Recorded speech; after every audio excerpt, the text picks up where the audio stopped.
pour qualifier davantage le rôle de la jeunesse. Il y a lieu d'envisager sa dynamique sous deux aspects distincts. Premièrement, une restructuration. Deuxièmement, une précision nouvelle des responsabilités aux différents échelons de l'organisation juvénile du PDG. Ainsi la jeunesse. Et c'est cela même sa raison d'être dans un régime révolutionnaire comme le nôtre, doit avoir une vie militante organisée. Elle doit aussi être systématiquement et toujours davantage responsabilisée. C'est à notre avis l'unique voie pour respecter les objectifs et la ligne de la révolution. La révolution populaire, pour ne pas s'arrêter, est tombée ainsi dans le conservatisme, pour ne pas se transformer en son contraire, doit former, éduquer et qualifier d'une façon permanente les continuateurs que constituent les forces sociales montantes en leur donnant des tâches militantes à accomplir. Ce serait trahir la révolution que d'essayer d'amoindrir, d'analyser les responsabilités de la jeunesse.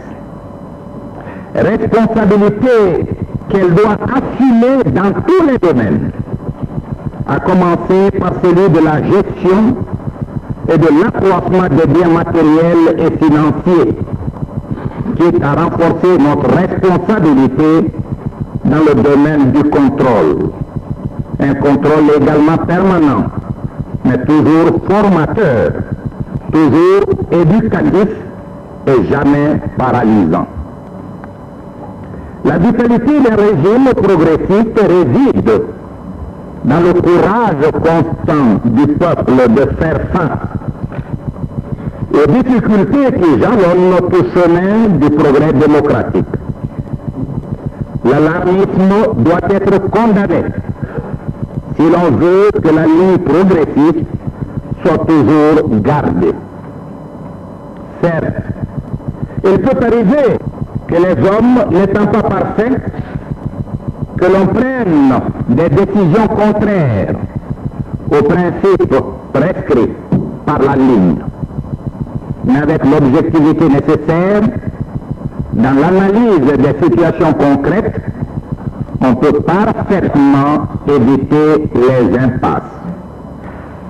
Et puis, nous qui avons la charge de conduire le processus de la révolution populaire en Guinée, notre rôle n'est pas de liquider ce qui fait la sève de la révolution, ce qui est le devenir de la révolution, c'est de le qualifier. Nous disons que nous ne devons pas vider la jeunesse de sa substance. Et la substance de la jeunesse, c'est la foi en l'avenir, la disponibilité à agir et la responsabilité pleine de vigueur. À nous de lui inculquer la rigueur. Et quand la jeunesse ne fait pas montre de cette rigueur, c'est nous qui aurons échoué et non elle. Et nous ne pouvons pas, en toute conscience, séparer cet échec qui est le nôtre en enlevant à la jeunesse ses responsabilités sans lesquelles elle ne saurait se former, se qualifier dans la société. Notre pays est un pays en voie de développement, ce qui nous fait obligation de constamment adapter notre comportement à la progression de nos moyens existants. Nous devons toujours considérer l'homme comme le capital le plus précieux. Et comme l'homme n'est pas parfait, nous devons répartir les tâches à accomplir à partir des capacités constatées. Pour sa part, le bureau politique du Parti démocratique de Guinée estime que la jeunesse de la révolution démocratique africaine de Guinée constitue un secteur de formation au sein du PDG. Formation à toutes les tâches, formation à la conduite de ses affaires par l'exercice direct de ses responsabilités et à celle progressive de toutes les affaires du pays. Certes, la période d'appartenance à cette JRDA est limitée statutairement, mais cette période permet de tester la fidélité de chaque militant jeune au parti en le faisant participer effectivement aux tâches de construction nationale. Alors, nos jeunes doivent bénéficier d'un minimum d'éducation pouvant les rendre aptes à assumer demain, quand ils seront totalement adultes, leurs responsabilités dans tous les secteurs de la vie nationale. La période d'appartenance au Comité national des travailleurs n'est pas limitée biologiquement. On peut y être élu à 20 ans et y demeurer à la volonté des syndicats tant qu'on est en activité. Il en est de même pour le Comité national de l'Union révolutionnaire des femmes de Guinée. Autrement dit, tant qu'on est utile à ces deux organisations, on peut même rester leur premier responsable. Tel n'est pas le cas de la JRDA. L'appartenance à celle-ci est fonction d'un âge limité. Avant cet âge limite, les jeunes doivent bénéficier d'un minimum de formation. Continuons à entourer les jeunes de confiance. C'est notre tâche révolutionnaire. Au nom du parti, nous réaffirmons que la jeunesse a toujours raison. C'est là notre conviction. Les insuffisances dont elle fait montre sont le reflet de la négligence des adultes. Le problème de la jeunesse ne peut pas être posé autrement. La jeunesse est introduite dans une société déjà fondée, ayant ses lois, ses règles. Elle est malléable de nature et l'on peut donc agir sur son comportement de manière à l'infléchir soit dans le sens de ses lois et règles, soit dans le sens contraire. C'est pourquoi, si nous voulons qu'elle soit une relève dynamique, digne des acquis de notre parti et de la conduite de l'évolution sociale de notre pays, nous devons tout faire pour responsabiliser les jeunes cadres. Nous devons alors respecter notre philosophie de la formation d'une jeunesse révolutionnaire. N'avons-nous pas créé dans chaque centre d'éducation révolutionnaire, CER, un conseil d'administration pour donner à la jeunesse scolaire des responsabilités dans des tâches pratiques à réaliser? Ainsi, à l'école, déjà, l'élève est appelé à jouer un certain rôle de gestion, puisque le CA est responsable de la gestion des biens matériels et financiers de l'école. Or, le Comité national de la JRDA est l'organisme juvénile suprême qui coiffe tous les organismes de la jeunesse du pays.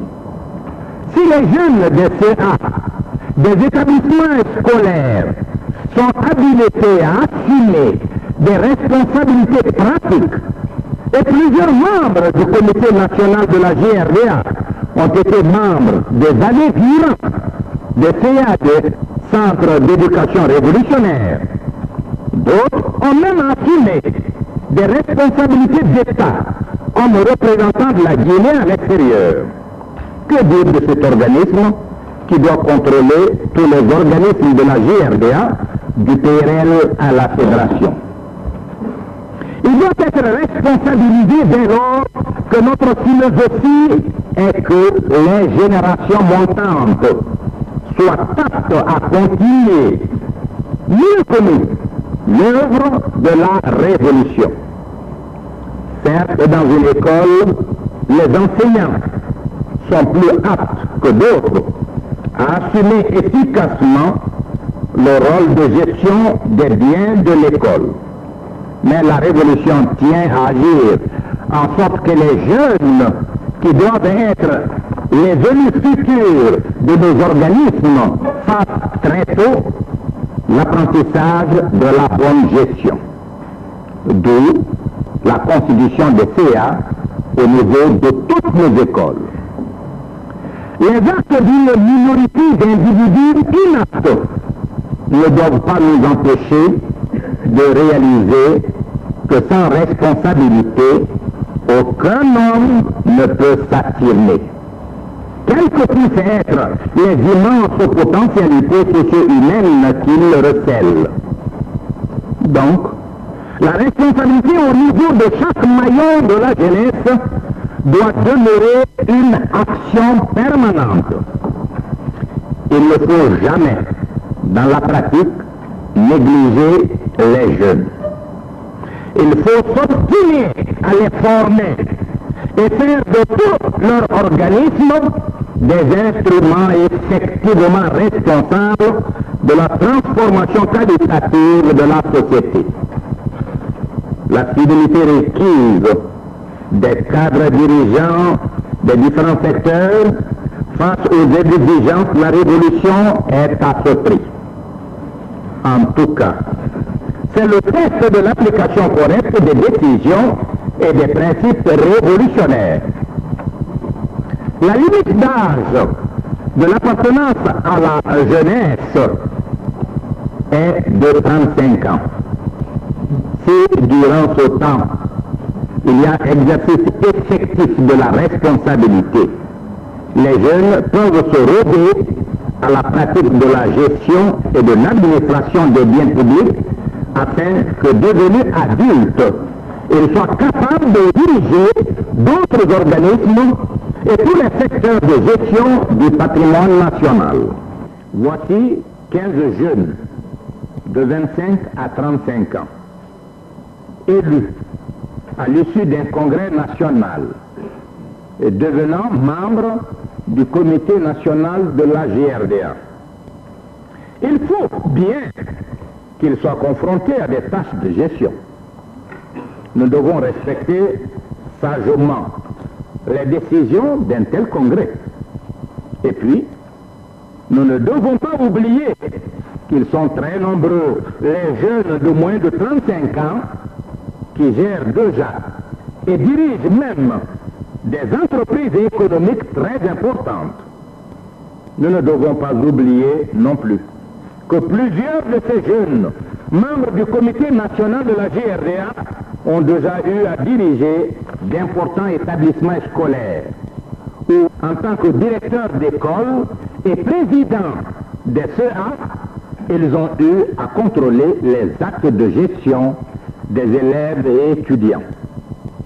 Certes, les adultes ont plus d'expérience pour gérer correctement les budgets des écoles et facultés, dont chacun des budgets est d'un montant généralement supérieur au budget du comité national de la GRDA, au budget des comités régionaux de la GRDA.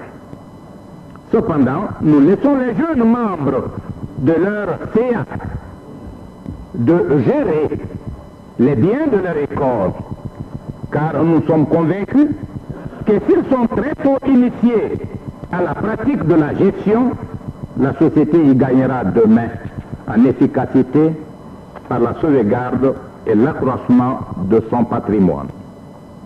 Nous estimons quant à nous que les défaillances notoires de certains cadres de la GRDA ne doivent pas nous amener à donner le dos aux prérogatives que le parti confère aux organismes dirigeants de ces différentes ailes, dont l'aile de la jeunesse. Si ces cadres s'avèrent incapables de bien gérer, alors la responsabilité de cette carence incombe au parti. Dieu nous en garde. Pour la révolution, c'est l'homme qui peut échouer. Jamais le peuple. Des hommes ont-ils disposé d'une partie du patrimoine régional ou national à leur guise? Il faut situer leurs responsabilités personnelles, les sanctionner, voire les révoquer de tout poste de direction, si leur culpabilité est démontrée par des preuves tangibles et palpables. Y a-t-il une situation catastrophique découverte? La Révolution nous ordonne de découvrir ses tenants et ses aboutissants. Mais pour autant, nous ne devons pas renoncer à l'éducation permanente des militants jeunes, qui est la dynamique de notre rôle en faveur de la jeunesse. Si nous adoptons une attitude de méfiance à l'endroit de la direction de la jeunesse guinéenne, le parti s'en trouvera toujours dégradé. Et en ce qui nous concerne, nous ne sommes pas prêts à commettre une faute si grave. Dans d'autres pays, les jeunes s'organisent sans encadrement politique, sans se référer aux organisations politiques de leur pays. De quelque montant que soient leurs recettes, ils en disposent librement. On ne leur nie pas le droit de gérer les recettes provenant de leurs activités sportives et artistiques. Le droit d'en faire ce qu'ils veulent. Mais attention, ils les utilisent parfois à des fins qui ne garantissent guère leur avenir. En Guinée, nous disons aux jeunes de mener leurs activités, de gérer les recettes provenant de ces activités. Mais nous prenons soin de veiller sur la moralité et la régularité de leurs actes pour qu'ils utilisent ces recettes à des fins utiles à la société. Voilà notre rôle. Nous devons l'assumer en toute responsabilité, mais aussi sans jamais transformer ce devoir de contrôle que nous voulons très efficace en une entrave paralysante qui bloquerait les organismes de la jeunesse dans toutes leurs activités. C'est pourquoi, première observation, il ne faut pas séparer la théorie de l'acte de production et de gestion qui relève de la pratique de la responsabilité militante. Car, sans la pratique, personne ne peut savoir assumer valablement une responsabilité. C'est pour cette raison que le Parti État de Guinée tient à ce que les rapports entre le Comité national de la GRDA et le département de la jeunesse, des arts et de la culture soient des facteurs catalysateurs des actions de transformation qualitative de nos réalités. Le département est chargé d'exercer sa tutelle sur l'ensemble des activités que mènent les jeunes de Guinée organisés aux différents niveaux de la GRDA. Au niveau du village, au quartier des villes, c'est le comité spécial de la jeunesse, groupant l'ensemble des jeunes des deux sexes. Au niveau de l'arrondissement, c'est le comité GRDA de section, regroupant et coordonnant les activités de tous les comités spéciaux de la jeunesse dans l'arrondissement.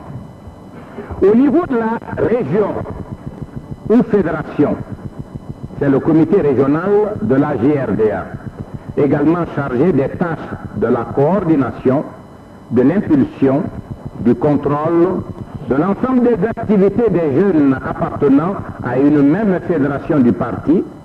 Et enfin, sur le plan national, il y a la direction nationale, le comité national de la JRDA, qui supervise les activités de tous les organismes de jeunes. Le département éduque, impulse, suit toutes les activités des jeunes pour encourager toutes leurs initiatives positives, redresser leurs tendances négatives et les analyser en allant à la racine des causes qui les auront favorisées. Le département de la jeunesse, cependant, laisse aux organismes dirigeants la possibilité totale de faire leur apprentissage dans la conduite de leur mouvement aux 4 échelons du parti. Le département a un devoir de contrôle, de moralité et de régularité sur l'ensemble de la jeunesse guinéenne, du comité spécial de la JRDA au comité national de la JRDA. Cependant, le comité national assume toutes les responsabilités de gestion directe de l'ensemble des biens appartenant à la JRDA, car c'est ainsi que les jeunes peuvent faire l'apprentissage de la gestion. Nous disons souvent que personne ne peut savoir nager s'il ne se met pas à l'eau. La jeunesse a donc la gestion directe de l'ensemble de ses biens, mais elle n'est pas libre de gaspiller ses biens. Le département est là pour prendre les sanctions positives ou négatives concernant sa gestion, et ce, au nom de la direction nationale du parti État. C'est l'organisme élu qui est responsable de la gestion directe des affaires de la jeunesse, par la jeunesse. Il faut bien, nous le répétons, que la relève soit très tôt confrontée aux difficultés de la vie pour accomplir avec le maximum d'efficacité les tâches majeures de demain. C'est pourquoi il revient au département de veiller à ce que le fonctionnement de chaque organisme soit efficace et conforme aux principes et aux méthodes de la révolution. C'est pourquoi aussi la raison d'être de l'institution d'une direction générale de la jeunesse assumée par le premier responsable de la jeunesse élu en congrès. Toujours dans le souci de créer une dynamique de la jeunesse au plan des activités de contrôle, d'organisation et d'éducation. Un roulement des élus permet à tous et à chacun d'avoir les contacts directs avec les comités régionaux de la JRDA, les comités JRDA de section et les comités spéciaux de la JRDA pour atteindre les résultats efficaces légitimement ambitionnés. Le contact avec la base est indispensable. Chacun doit pouvoir maintenir ce contact direct. Pour des raisons d'ordre pratique, le premier responsable et son adjoint peuvent rester en permanence dans la capitale, puisqu'ils auront très souvent des tournées générales à entreprendre. Mais tous les autres membres du comité national doivent connaître un mouvement de roulement dans tous les CGR. Il n'y a donc pas d'opposition entre le département et le comité national de la JRDA. Même. Le comité central a le devoir d'attirer l'attention sur un tel état d'esprit. Le mouvement général de la jeunesse ne peut rendre responsable le parti des déviations à ses principes et méthodes, car c'est le même parti conscient à travers ses cadres qui campent les jeunes comme les continuateurs éduqués de son œuvre. Le département représente l'ensemble du comité central, l'ensemble du gouvernement, pour peser sur la jeunesse en vue du respect scrupuleux des principes et des méthodes définis par la révolution. Si l'on oppose le contrôleur à l'agent actif, eh bien, ni l'un ni l'autre ne feraient convenablement leur tâche. Ils ont des rapports complémentaires. Nous sommes au stade du parti État, ne l'oublions pas. Aucun département ne peut être en contradiction avec une institution du parti. Les séquelles d'une telle situation sont à éliminer systématiquement. Les jeunes doivent être responsabilisés. Nous le disons et le répétons. Les erreurs qu'ils commettront devront être analysées et redressées immédiatement. Cependant, nous ne devons pas nous substituer à eux pour accomplir les responsabilités qui sont les leurs. Car ce serait les maintenir dans un état d'irresponsabilité. La raison d'être de leur organisation ne s'expliquerait plus. Nous ne devons pas non plus user de l'acte de contrôle comme d'une arme pour les paralyser dans la gestion.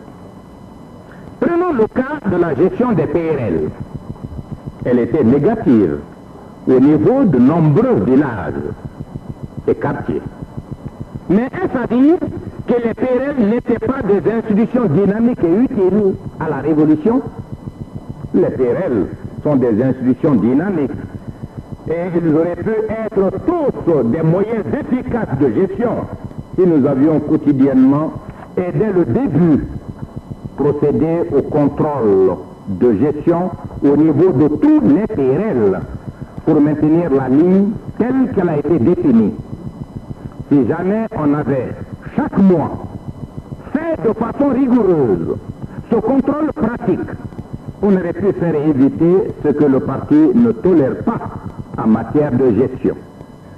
Le pouvoir central a bien de multiples tâches à accomplir, mais il fallait faire en sorte que ce contrôle fût effectué sérieusement avec la périodicité indiquée. Au niveau des comités d'unité de production, CUP, et des comités d'unité militaire, CUM, la situation est actuellement bonne, relativement. Avec un contrôle méthodique, nous aurons de meilleurs résultats. À ce propos, il faut que le ministère du Commerce intérieur fasse pour chacun des CUP et CUM chargés de la gestion des denrées alimentaires des travailleurs un tableau de données en quantité et en valeur pour que la CNTG, la Confédération nationale des travailleurs de Guinée, fasse immédiatement la situation financière de chaque CUP et CUM et que chaque fois, à partir des données fournies par le ministère du Commerce intérieur, ils puissent assumer leur tâche de contrôle en tant que responsables des organisations syndicales du pays. Et si nous exigeons chaque trimestre un tel contrôle de gestion, alors nous pourrons faire éviter au CUM et au CUP des erreurs et des fautes et les maintenir tous dans une situation de fidélité aux intérêts de leurs mandants, les travailleurs. L'on doit soumettre à un contrôle périodique les actes de gestion du Comité national de la JRDA. Cela est indispensable pour que toutes les erreurs soient corrigées à temps. Les auteurs sanctionnés à temps. Si des sanctions sont infligées au cadre défaillant, il y aura un changement qualitatif qui rapidement s'opérera dans le milieu du Comité national de la JRDA. Prenons un exemple. Le stade du 28 septembre subit des malversations commises par les placeurs de billets d'entrée. Il y a bien une solution à ce problème posé. Ce stade a une capacité de 35 000 places assises. Conakry compte 140 comités de base qui peuvent être chargés du placement des billets d'entrée au stade à l'occasion des grands matchs internationaux. Une telle décentralisation est favorable au contrôle des recettes. Le militant du PRL qui a pris 150, 200 ou 300 billets pour les placer est responsable vis-à-vis de son PRL. Les malversations sont toujours liées au comportement des hommes. De toute façon, nous pouvons et nous devons chercher les solutions qui nous approche de la vérité sans jamais revenir sur les principes directeurs de la révolution. La portée de la confiance, c'est encore la confiance. Tout ce qui amène l'homme dans le sillage de la méfiance est contre-révolutionnaire. Nous insistons là-dessus. La confiance, nous l'avons toujours dit, se paye par la confiance. La vie a pour trame des problèmes concrets. C'est précisément la recherche de solutions justes à chaque problème posé qui permet de situer les responsabilités. Aussi, toute décision de responsabiliser les jeunes doit être assortie d'un contrôle permanent et rigoureux. Nous devons rester fidèles à la mission que nous a assignée le parti en faveur de la jeunesse. Les principes et les méthodes demeurent valables dans le domaine de l'action.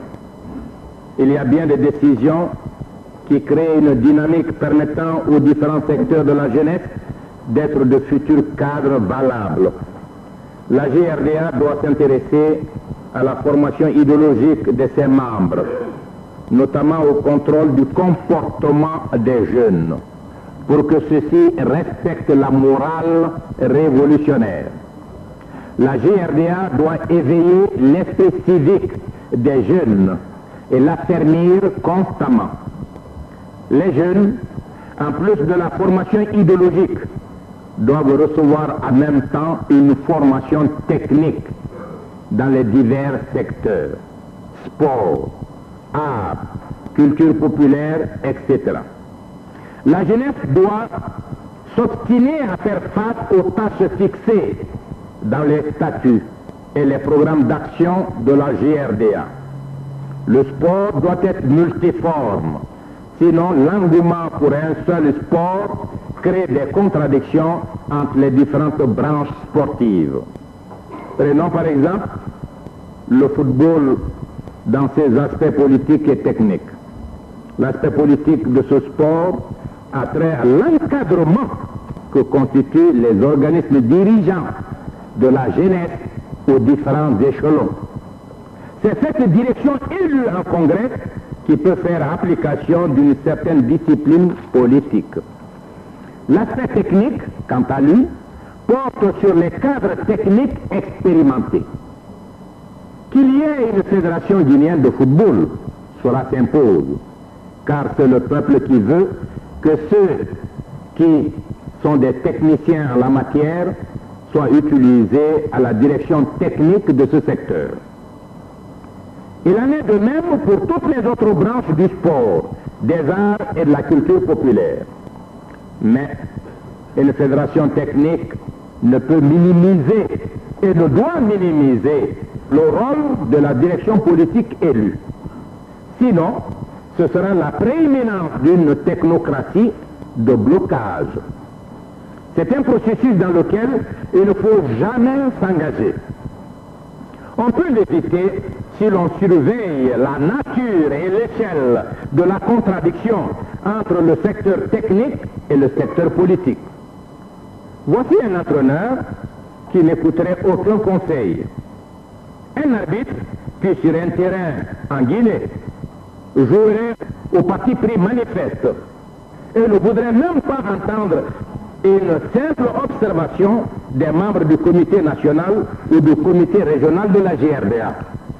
De telle attitude, si elle advenait, ne serait pas de nature à qualifier le contexte de ce sport. Elles sont proscrites. C'est pourquoi il y a lieu de dynamiser davantage tous les arts populaires et toutes les activités sportives sans discrimination, sans arbitraire.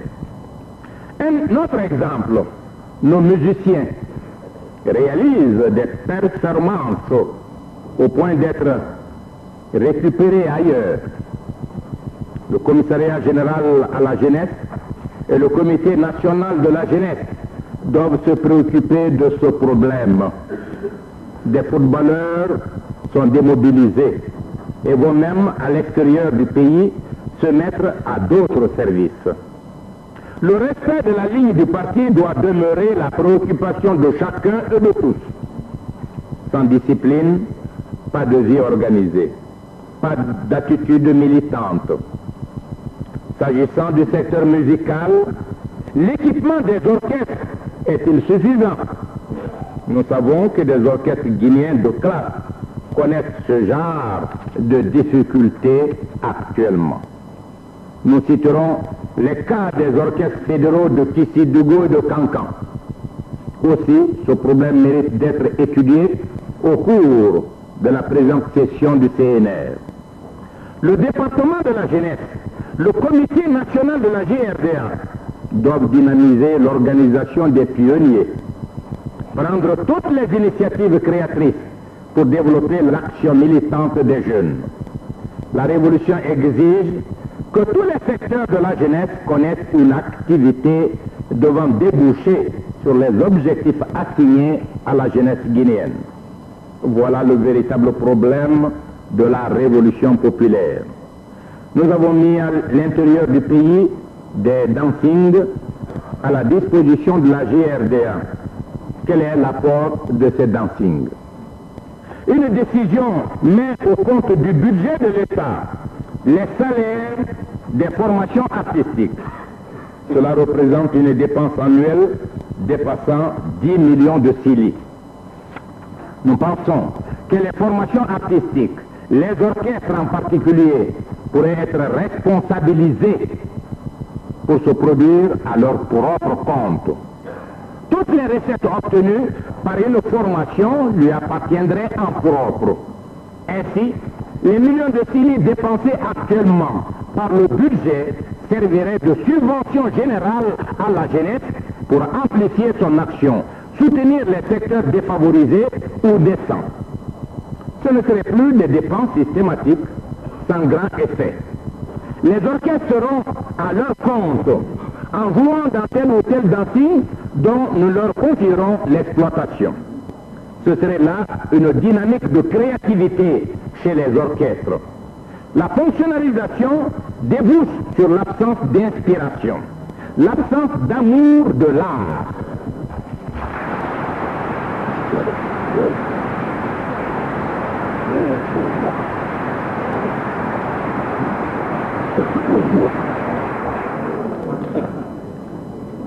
Chaque membre de ces formations restera tributaire de la caisse de sécurité sociale. Chaque mois, chacun versera à la caisse un montant donné et l'État paiera le reste. Chacun devra payer un pourcentage de sa solde et l'État en donnera le triple pour aider l'artiste, le musicien ou le sportif à bénéficier plus tard d'une pension de retraite substantielle. Que ces formations composent, créent des œuvres, se produisent et encaissent toutes les recettes.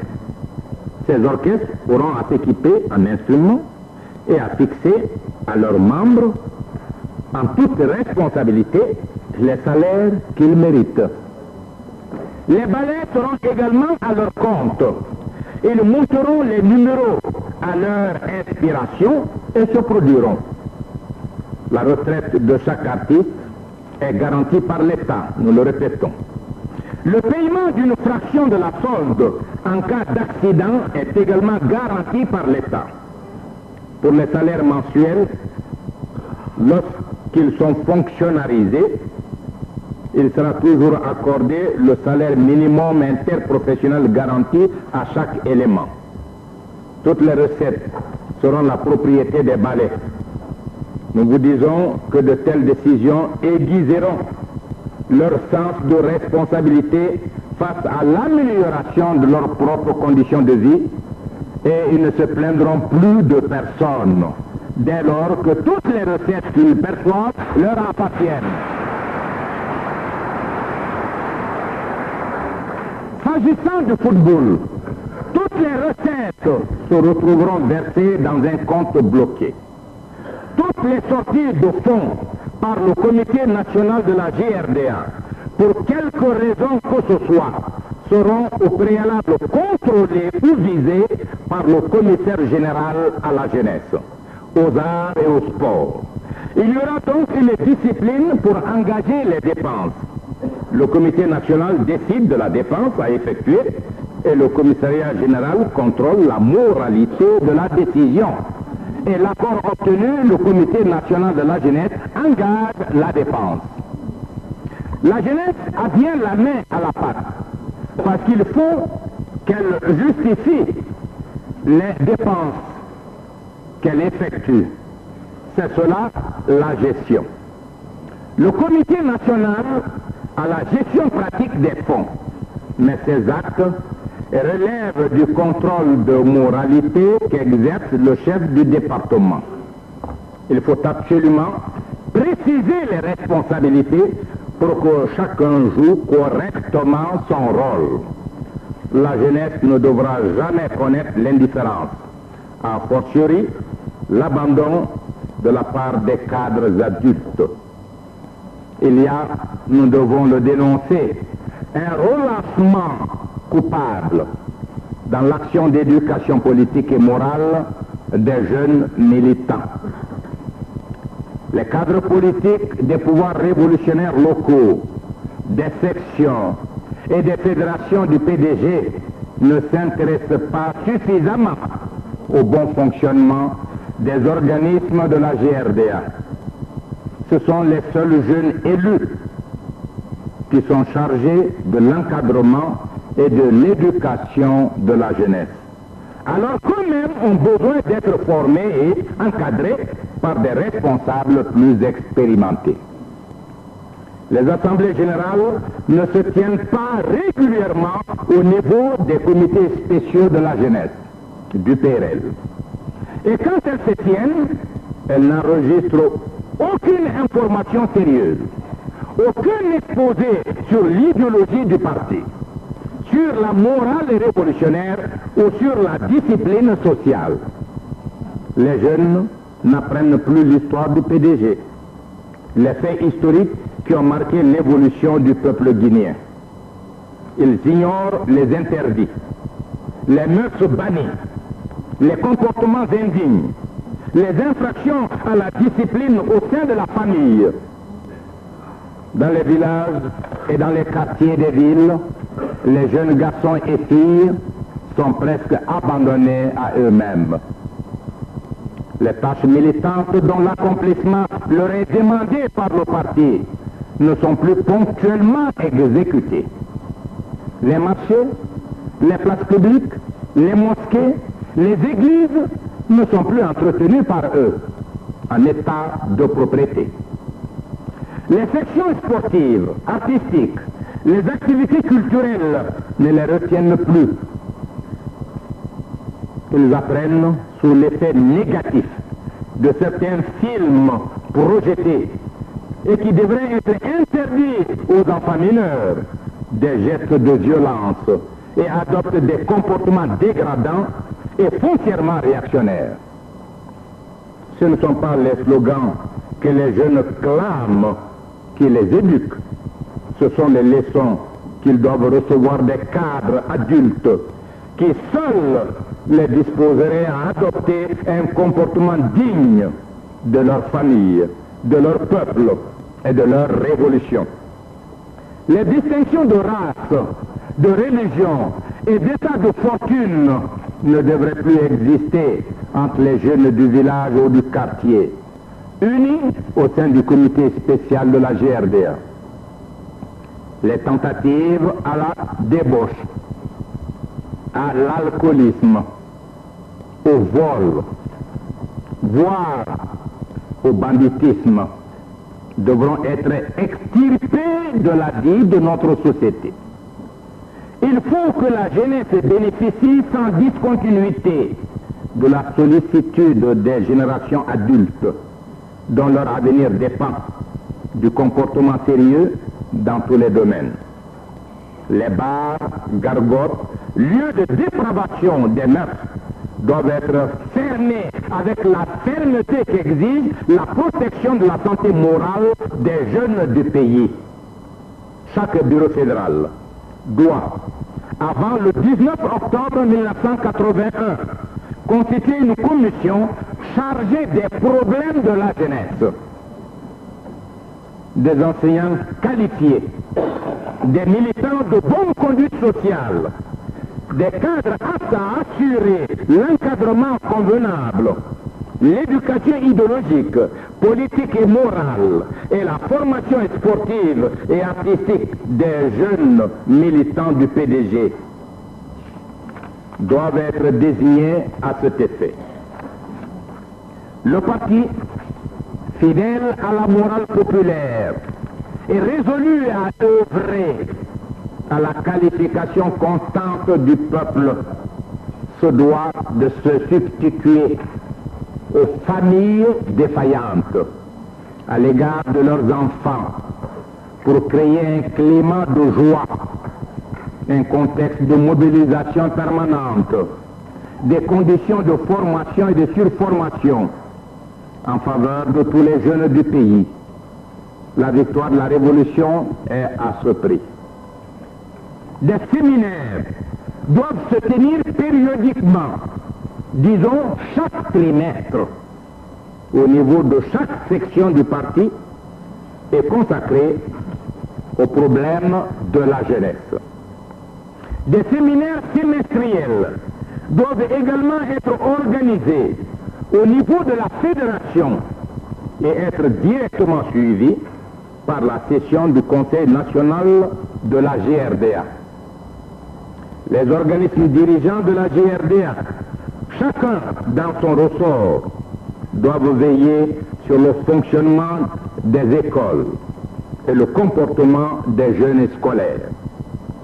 Les vice-présidents des CER doivent appartenir au bureau des différentes organisations de la GRDA. Comité spécial, comité GRDA de section, comité régional et comité national de la GRDA, ce qui correspond aux 4 cycles scolaires en tant que membre de droit. Par ailleurs, le Conseil national de la Révolution doit inviter les organismes dirigeants du PDG à verser intégralement et régulièrement la quote-part due aux jeunes et aux femmes sur le prix de la carte de membre du parti. Les recettes des orchestres fédéraux doivent revenir aux musiciens pour moitié et au comité régional de la GRDA pour moitié. C'est cet organisme qui doit